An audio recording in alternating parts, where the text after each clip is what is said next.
Hi, இன்றைக்கி இந்த hair style தான் நான் உங்களுக்கு ஸ்டெப் பை ஸ்டெப்பாக சொல்லி தரப்போகிறேன்.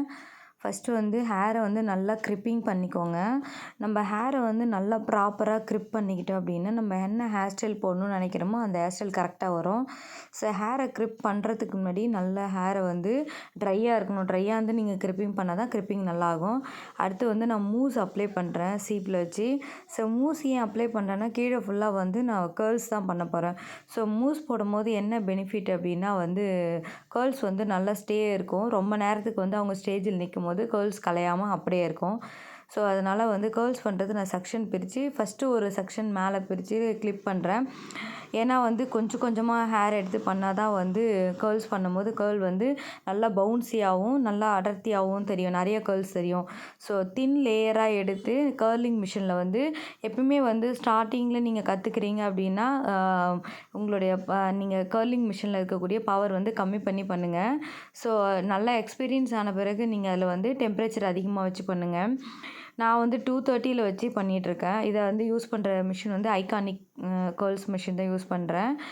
ஸோ ஃபஸ்ட்டு வந்து எப்பவுமே வந்து கேர்ள்ஸ் பண்ணுறதுக்கு முன்னாடி வந்து நம்ம கேர்ள்ஸ் வச்சு நல்லா ஃபுல்லாக உள்ள மிஷின் உள்ள சுற்றிட்டு அதை விடுறதுக்கு முன்னாடி நம்ம வந்து தொட்டு பார்க்கணும், முடி வந்து ஹீட்டு இருக்கா அப்படின்னு சொல்லி டச் பண்ணி ஹீட் ஆன பிறகு நமக்கு தெரியல இவ்வளோ டெம்பரேச்சர் தொடுற அளவுக்கு இருக்குது ஹீட்னு.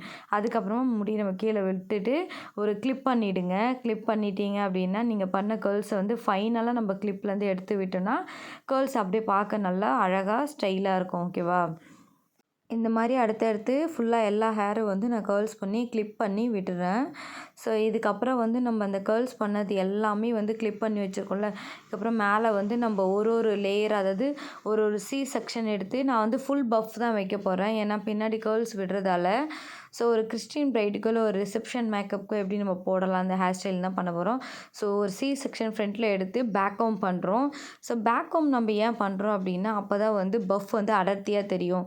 ஸோ பேக் ஹோம் பண்ணும்போது பஃப் வந்து நல்லா பவுன்ஸியாகவும் மேலே பார்க்கறதுக்கு நல்லா ஒரு நடுவில் கேப் இல்லாமல் நல்லா ஃபுல் பஃப் நல்லா தெரியும்.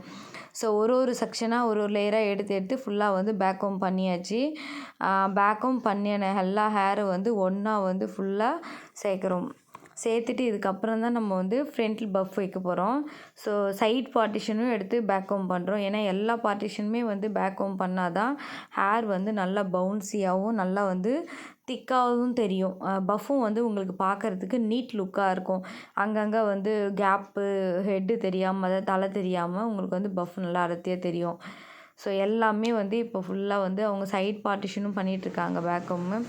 ஸோ எந்த சைட்லையுமே விடாமல் ஃபுல்லாக வந்து பேக் ஹோம் பண்ணிக்கோங்க. இப்போ பேக் ஹோம் பண்ணியாச்சு. அடுத்து வந்து இப்போ எல்லா முடியும் வந்து பேக் ஹோம் பண்ண எல்லா முடியும் நான் ஃபுல்லாக லேயராக ஒன்றா சேர்த்து டைட் பண்ணி ஒரு ஹேர் பின் போட போகிறேன்.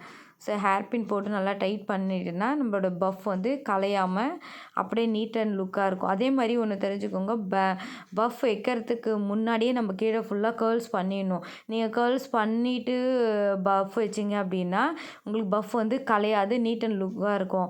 நீங்கள் பஃப் வச்சுட்டு அதுக்கப்புறம் நீங்கள் ஒரு முடியாக எடுத்து நீங்கள் கேர்ள்ஸ் பண்ணிங்க அப்படின்னா நீங்கள் பஃப் வைக்க கேர்ள்ஸுக்கு வந்து முடி நீங்கள் இழுக்க பஃப் வந்து இறங்கிட்டே வந்துடும்.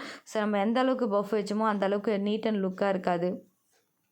ஸோ இப்போ வந்து நான் சைடில் வந்து ஃப்ளவர் அரேஞ்ச் பண்ணுறதுக்காக இந்த சைட்லேயும் அந்த சைட்லேயும் பின்னிட்டுருக்கேன். இந்த காது ஓரமும் அந்த காது ஓரமும் கொஞ்சம் முடி லேயர் எடுத்து ஃபுல்லாக வந்து பின்னிட்டுருக்கேன்.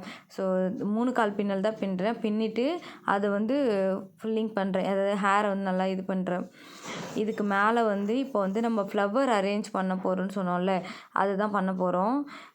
எதுக்காக அப்படின்னா, நம்ம அந்த பஃப் மேலே ஒரு லேயர் வந்து பூ வைக்கிறப்ப என்ன ஆகும்னா அழகாக இருக்கும் பார்க்குறதுக்கு லுக்கு.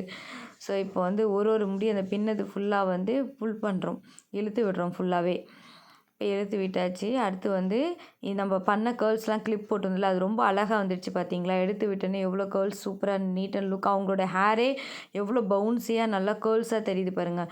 இப்போ நான் காட்டுற பூவில் வந்து கம் ஒட்டுறேன். ஓகேவா? இந்த க்ளூ ட்ராப்ஸ்ன்னு நீங்கள் வந்து ஆன்லைனில் போட்டிங்கன்னா கிடைக்கும். ஸோ அந்த கம் வாங்கி அந்த பூவில் ஒட்டி நம்மளோட ஹேரில் வந்து ஒட்டுறோம். ஸோ ஹேரில் ஒன்றும் டேமேஜ் ஆகாது. நீங்கள் அந்த கம் தானே அப்படியே ஹேர்லேருந்து எடுத்திங்கன்னா அப்படியே வந்துடும். ஸோ இது நீங்கள் நெத்திச்சுடி, அதாவது டிக்கா வைக்கிறதுக்கு கூட நீங்கள் யூஸ் பண்ணிக்கலாம்.